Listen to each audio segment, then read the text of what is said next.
তোমার রিকলটা যদি হয় মাটির নিচে থেকে তাহলে ব্যাপারটা কেমন হয়? এরকমই ক্রেজি কিছু আপডেট নিয়ে আসতেছে 4.5 আপডেট। চলো দেখে আসি। বেটা ম্যাচ স্টার্ট দেওয়ার পরে আমি ম্যাপের মধ্যে এখন পর্যন্ত কোনো ইভেন্ট দেখতে পাইনি। টোটাল 7টা অ্যাবিলিটি থাকবে এই ইভেন্টে। ফার্স্টেই দেখো নিনজা রান, এটা তোমার কাছে স্পট আইল্যান্ড থেকেই থাকবে। এটা দিয়ে তোমরা পানির উপরে হাঁটতে পারবে। Isn't that interesting? সেকেন্ডে the multiple shadow clone jutsu, এটা দিয়ে তুমি তোমার ক্লোন বানাতে পারবে। এটা এনিমিকে কনফিউশন করার জন্য best. Then the third is substitution jutsu. এই পাওয়ারটা অটোমেটিক্যালি ইউজ হবে যখন তোমাকে এনিমি মেরে দিবে, তুমি অ্যাগেইন রেসপন্ড হয়ে যাবা। এই মার্ডওয়াল, এই অ্যাবিলিটিটা আমি যখন ইউজ করতেছিলাম, এইটা ওপেনে রাশ দেওয়ার জন্য বেস্ট কভার। এটার ড্যামেজ একটু কম, বাট তুমি এটা মাল্টিপল ইউজ করতে পারবা, কিছুক্ষণের জন্য হলেও এনিমি থেকে বাঁচতে পারবা। The most interesting ability flying rising jutsu. এখন দেখো, এটা পাওয়ার পরে এরকম তীরের মতো একটা জিনিস ছুটছে আর বুম, এটা একটা টেলিপোর্টার। লিটারালি তীর ছুঁড়ে আমি যে কোনো জায়গায় টেলিপোর্ট হতে পারবো।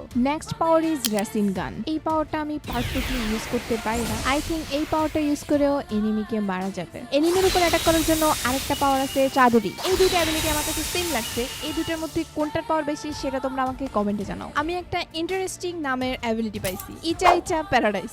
এই পাওয়ারটা ইউজ করার পরে তোমার হিলিং ফুল হয়ে যাবে। এটা অনেক cute. Most powerful ability is fire style great fireball jutsu. এইটা ইউজ করার পরে এনিমি তো নক হবেই, পাশাপাশি মনোটকেরও কাজ করবে। এখন আসো সবচেয়ে বেস্ট পাওয়ারে, যেটা হচ্ছে রিকল। রিকল পাওয়ারটা পাওয়ার জন্য তোমাকে রিঅ্যানিমেশন জুটসু কার্ডটা পাওয়া লাগবে। যখন তুমি টিমমেটকে রিকল দিতে যাবা তখন এইরকম একটা ভিউ আসবে। তোমার টিমমেট রিকল পাওয়ার পরে তোমার টিমমেটের ভিউটা থাকবে এইরকম।